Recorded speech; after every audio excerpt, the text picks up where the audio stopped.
This video was sponsored by my lovely patrons. So, there's a scene in Lady Bird where the titular character asks her mom, Maion, to give her a number, to tell her how much it costs to raise her, so she can pay it back one day, so she'll never have to see her again. Give me a number. I don't understand.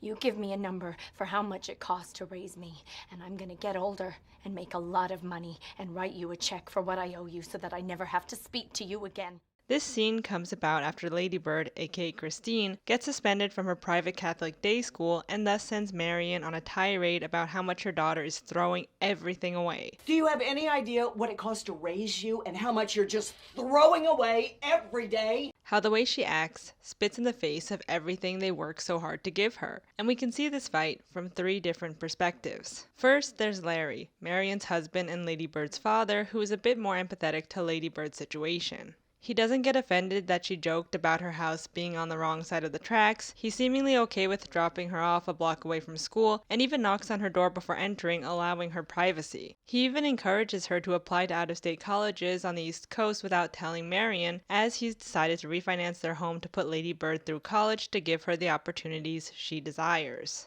And Gerwig shows that he doesn't do this out of malice or financial recklessness, but out of love for both his daughter and his wife. He wants to salvage their relationship, which is more important. He saves Maion's letters to Lady Bird so the two can reconcile. He holds Maion as she breaks down at the airport. He's the glue that holds them together, and I really appreciate his whole character. But where the real tension lies in the argument is between mother and daughter, Maion and Lady Bird. Maion doesn't get why her daughter can't see and appreciate all they're trying to give her, even as she lays it all out there. How she's working double shifts at the hospital, how she's offended that Lady Bird is ashamed of their financial circumstances, and that they didn't expect to be in this house for 20 years. Maion doesn't like their situation either, but they do their best, so why can't Lady Bird just show some gratitude and respect? We're doing this for you after all. Here comes the parental guilt trip. You're the cause for our suffering, and you should be on your knees begging for forgiveness. And in response, Lady Bird calls her mom's bluff by demanding a number. Tell me how much I'm worth. How much am I costing you? Maion bites back with,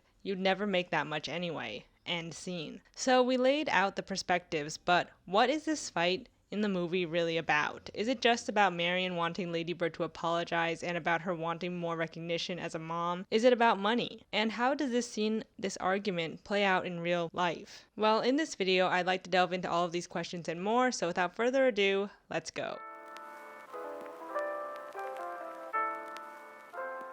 When it comes to Lady Bird's particular situation, the subtext of this argument is all about Maion losing control over her daughter. As she has tied so much of her identity to her and her role as a mom, she doesn't really know how to cope with not having Lady Bird around and being out of reach. She doesn't even let Lady Bird make her own eggs for breakfast. And stifling her, even if it's out of love and fear of Lady Bird being rejected from these colleges and institutions, only makes her daughter more resentful and angry, and even makes Lady Bird and her father go behind her back, much to Maion's disgust and disbelief. But overall, I think the main reason for holding Lady Bird back isn't due to Maion wanting to shield Lady Bird from rejection, but out of selfishness. She doesn't want to lose her daughter, and if that means belittling her intelligence and holding her back from achieving bigger things and starting her own life, so be it. Maion says Lady Bird isn't ready for college and to be on her own, partly because she sees Lady Bird as a stupid kid, but also it's self-serving. If Lady Bird isn't ready to grow up, she has to stay in the metaphorical nest under her mother's wing for longer. Maion might also feel resentful that Lady Bird could even get this opportunity and find upward class mobility, while her and her husband are still struggling, and in Maion's mind, it should be the parents taking care of the kids, not the other way around. But the world is shifting, as seen with people like Larry feeling left behind in the workplace. Things are changing, and older parents and older people in general are getting left behind, and it's scary and those fears are valid. But that doesn't give you the right as a parent to take those frustrations out on your own children. And lastly, this argument of look how much you're costing us, how could you be so ungrateful, is so commonplace because many parents are like Maion, emotionally immature. These types of parents don't know how to vocalize that they want recognition, respect, and gratitude for the work they do as parents. And not only that, but they fail to realize that what they want can't necessarily always come from their kids, even though that's who they're supporting through their labor. Kids don't ask to be here. Therefore, though you're supporting them financially and raising them, it doesn't mean that they owe you anything or have to be eternally grateful and kiss the ground you walk on. It's important important that parents get that sort of recognition, and if you're a good parent, you will get that from partners, peers, friends, and even your own kids. But if you're like Maion and just shove all of your grievances with your life onto your kid and then give them the silent treatment and belittle their self-worth because you don't know how to deal with your emotions about them growing up, then that relationship is doomed to fail. And in the film, it's only with outside intervention from Larry that things can be repaired between the two of them. Gerwig even calls out this argument parents foist upon their children to make them out as financial burdens that need to apologize for existing in order for the parent to feel like they're receiving props for parenting as nonsensical. When Lady Bird demands her mom give her a number, Maion doesn't have one because it's not about that. As Gerwig knows. It's not even about commanding respect as a parent. It's about Maion's underlying fears as a mom and loss of parental control. In the real world, when parents bring up this argument, I think it comes from a similar place. It's about control. And sadly, it's in some way the only way a lot of parents know how to demand respect from their children, by holding money over their head, by guilt-tripping them, because they never learned another way of communication. You're the child, I'm the parent, therefore you need to respect me because I'm putting food on the table and a roof over your head. End of discussion. And as someone who didn't have a Larry growing up because I was raised by a single mom who received very little to no outward validation from peers, friends, family, a partner, it's really rough being a child of someone like a Maion, who wants that gratitude and respect while also holding deep fears about your child growing up, but never learned to realize that your emotional support as an adult can't come from your kids. And if you want gratitude from your kids, it definitely won't come about because you're yelling at them for how hard you work and how stressed you are because of them, and in turn blaming them for said stress. This way of thinking and parent-child relationship is more common than you might think, because a lot of parents, due to the way our lives are structured under capitalism, don't have time to get therapy, don't have insurance money, and don't have money, period. And outside of capitalist structures, many parents are simply afraid to self-reflect because they're ashamed of how they treated their kids in the past. It's uncomfortable. On the other hand, I do get why parents say these things to their kids. Don't you see everything I'm doing for you and you're throwing it all away? Because as an overtired and overworked parent, it seems reasonable. Like, you're just warning your kids, we need to be extra cautious because we don't have a backup plan. We can't take these risks. But maybe just say that. Your kid might and probably will still fight back, but at least you're not making them feel guilty for existing. I also think Maion's intentions and parents' intentions in general when using this argument is done to give kids some perspective about how much they as parents care about them, that they're working so hard and they don't like working this hard, but they're still doing it, which I get, but again, the phrasing could be better. Parents want recognition and they want to be praised. You're raising someone that's fleeting, that's always changing, and it's really hard. And in a way, parenting is very depressing because you can never get your child back because time's arrow and all of that. But it's important to remember that your kid will not give that to you. That gratitude is not automatic just because you're raising someone, and you should not expect your child to fulfill your emotional needs or validate you as a parent. You as a parent need to find community or support from others and have a life outside of your kid. That's so important, and I think a lot of parents get wrapped up in the early years of parenting because they are so demanding and then forget to nourish themselves, and that could possibly, ironically, be detrimental to your relationship with your child as they grow older and more independent. So just parent pro tip from parent to parent, find other interests outside of your children and don't expect kids to validate your existence.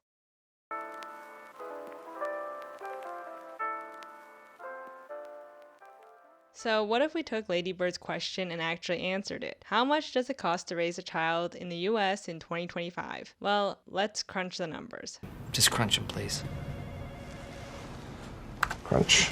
According to Nina Turner, American politician from Cleveland, Ohio, she wrote on Mother's Day 2025 that having a child costs $13,000 for childbirth alone, then another $12,000 annually for daycare up until age 5 when you can start sending your kid to public kindergarten. Parents need help, especially mothers. I've made a video about this topic already, but when it comes to parental validation and validating mothers, we need more than just a day. Moms want flowers and cards and candy, but they also want paid maternity leave for at least 6 months. According to Investopedia, the cost to give birth is much higher. The United States is one of the most expensive countries in the world in which to have a baby. In fact, research shows that it costs an average of $18,865 to give birth. The figure above includes amounts for expenses associated with pregnancy, birth, and postpartum services. Investopedia published data from Brookings Institution, an economic think tank, in which they declared that to raise a child born in 2015 to age 17, they would be 17 in 2032, a middle-income family would spend around $310,605 with inflation adjusted using a 4% inflation rate after 2020. This doesn't include college, the point of contention in Lady Bird. An average in-state tuition for a 4-year college in 2025, according to the Education Data Initiative, is around $27,000 a year. When it comes to a 4-year program out of state, it's around $45,000 a year. The main takeaway from the article is that the average cost of a 4-year college in the U.S. is around $38,000 per student per year, including books, supplies, and daily living expenses. So that's an average including both in and out of state tuition. So let's add $160K for 4 years of college plus $310K to raise that kid to age 17. That would equal $470K over 21 years, or roughly $500,000. And that's around $22K a year on your hypothetical middle-class child. I looked up the house from Lady Bird and it's on Zillow. The Zestimate is almost $1 million in 2025. I don't know much about housing, and I know we're doing this as a 2025 exercise and not a 2002 exercise where Lady Bird would have graduated in 2006 before the crash of 2008, but still definitely hurt by layoffs as a post-grad. But if you do know more about this, let me know down below if her parents refinancing their house in 2002 to get her through school was a good idea.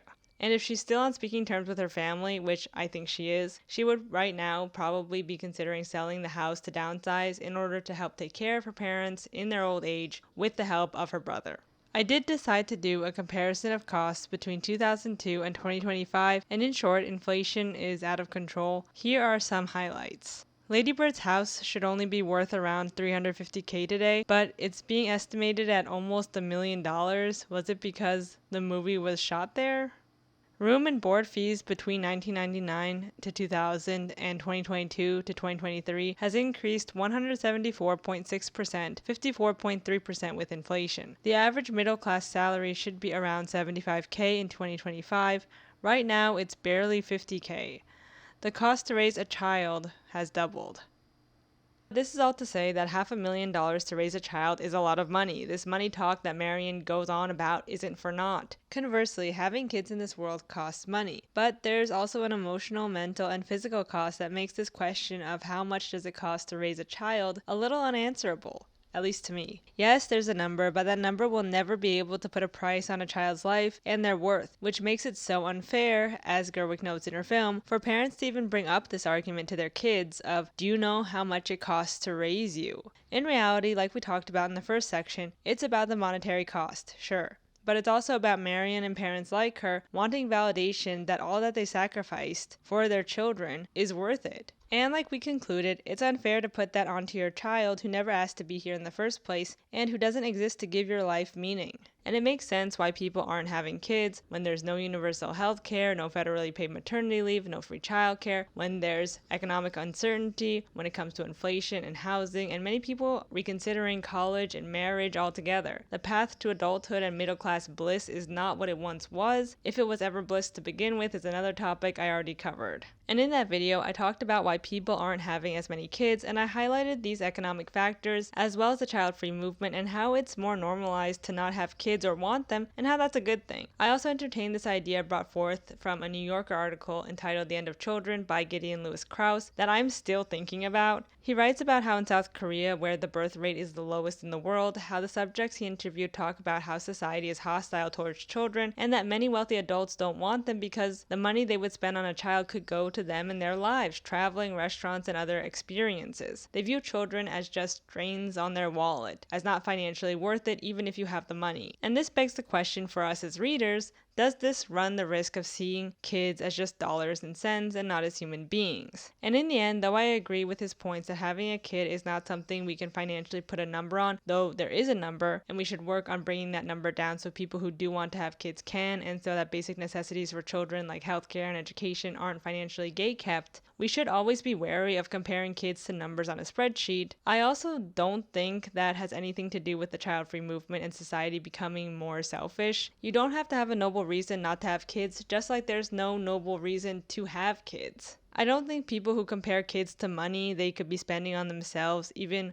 want kids or would be good parents to begin with, so why pressure them into it at all by calling them selfish? As seen by Larry and Lady Bird, people who want kids and want them to have all the opportunities available will make those sacrifices happily and lovingly and not resent them for holding their lives back or their life back. And that's what it means to be a good parent. And not everyone can do that or wants to do that, so why foist kids upon them or shame them for being selfish? So no, even though kids in the US, at least right now, are ridiculously expensive to raise, it's not the kids' fault, and I don't think we need to be worried about this hypothetical question if adults are being more selfish and wanting money for themselves as like a bad thing, or is the cause of the declining birth rate. Additionally, I don't think we should burden kids with financial responsibilities, at least not at young ages. I think Lady Bird is obviously aware of her class and her parents drowning under pressure, but there's a better way to talk about those things rather than lashing out as Maion does to her in order to try to teach her some sort of lesson. When it comes to money and kids, I love this scene from Kit Kitteridge in American Girl, starring Abigail Breslin as the titular character with her mom portrayed by Julia Ormond, when Kit gets the embarrassing news that she's going to have to start selling eggs. If you're unfamiliar with the American Girls, Kit's story takes place during the Great Depression and her mother takes on boarders in order to help make ends meet. Kit is afraid that if they start selling eggs, she'll not only be mocked in school, but it means that their financial situation is worsening, as all her classmates who started selling eggs ended up losing their homes. Her mom starts out the discussion by saying, "Sit with me. I never wanted this for you. You should be out playing, not worrying about boarders, mortgages," and then she drops the bomb, "and selling eggs." Kit says, "Selling what?" Eggs. "No. Everyone knows that selling eggs is one step away from the poorhouse." Her mom responds, "Selling eggs, growing vegetables, reusing everything we can may be the only thing to keep us out of the poorhouse." Imagine if Margaret handled this situation like Maion from Lady Bird. Do you think I like selling eggs? Do you think I like taking on boarders? Do you think that makes me happy? Do you think I wanted this? Like, there's such a tonal difference. Through her explanation, she's able to help Kit understand their situation and doesn't belittle her concerns. And in the end, Kit learns to love the chicken feed dresses, but the movie doesn't shy away from how hard her family circumstances and separation is, as her father left them to find work, and that hurts her and the kids around her whose fathers have also left. It's not easy not knowing if you'll ever see your father again, when so many fathers during this time abandoned their families altogether. And I know in the end it's like an idyllic kids movie, but it got to me as a kid. Not only did the film humanize the poor, but also I think the movie helped act as a catharsis for kids who get talked down to by adults so often in life, that it was eye-opening, at least for me, to see a parent speak to their child in such a rational and level-headed way without lashing out. That scene with the mom stuck with me. I was a kid whose mom lost her job in 2004 and who grew up eating $1 frozen food meals, who was shocked that my friends ate hot meals for lunch when I was eating yogurt and cottage cheese just to get through the week. I wanted my mom to say something like Kit's mom said to her, to say, "You're a kid and I see that and I wish that things were different. You shouldn't have to worry about all this." I wish I had that growing up, but I didn't. To just wrap up this section, one thing that did stick out to me from that New Yorker article that still haunts me, that I do agree with, is that having children goes against everything that is rational under a capitalistic society where money is the bottom line. You're taking a risk or taking on an investment that might not pay off, that might not be profitable. In a hyper-capitalistic world, we do see kids as little workers, or how much profit can I get from you, and if I can't get anything, why bother? Why waste money on kids? And to reiterate, I don't think people who think like this are having kids, which is good, but at the same time, under this framework of profit, where kids don't make sense, it dehumanizes them, which I think is wrong. But under an empathetic framework of community building and bonding over shared identity and values, kids make sense. Wanting to give your time on this earth to someone else by your own choice is something that seems illogical in a hyper-individualistic world where putting yourself first is the norm, and in some cases, many cases in fact, parents have kids to be mini-me's and emotional supports. But many other parents have kids because they want to take that leap of faith. It's hard to make sense of it, but maybe it's just one of those things that we don't need to try so hard to explain. To conclude, part of being a parent is having more life experience and being able to share that, but also not be patronizing about it and shove it in someone's face as a way to shut them down and invalidate someone's experiences. much like how Maion did to Lady Bird. She's right, they're not financially capable of giving their daughter everything. They don't like where they ended up, but they work hard and that should be enough, and Lady Bird should at least see that. But how can she when she's being yelled at and belittled and treated as a burden? Her mom doesn't let her drive, make eggs, barges into her room without knocking, and when she's angry gives her the silent treatment like a stubborn child. She expects Lady Bird to be grateful, but doesn't think she needs to give anything in return other than what she financially provides.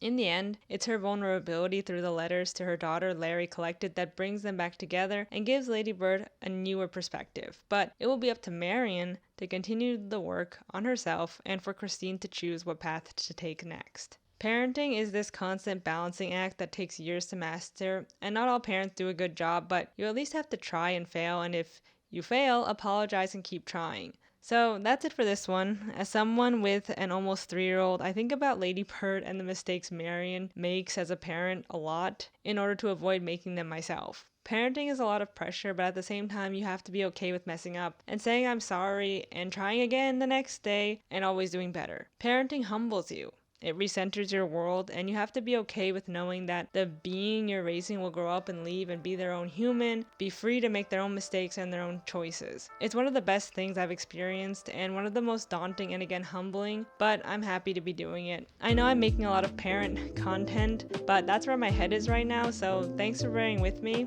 and thanks for watching. If you like this video, please leave a comment, give it a like, subscribe, and a big thank you to my patrons for supporting this channel. If you want to become a patron, $5 patrons get access to videos early, and $2 patrons get access to the whole patron feed, where I work out new video topics and do thumbnail polls, title polls, etc. So if you're into that, go check it out, and I'll see you in the next one. Thanks for watching. Bye.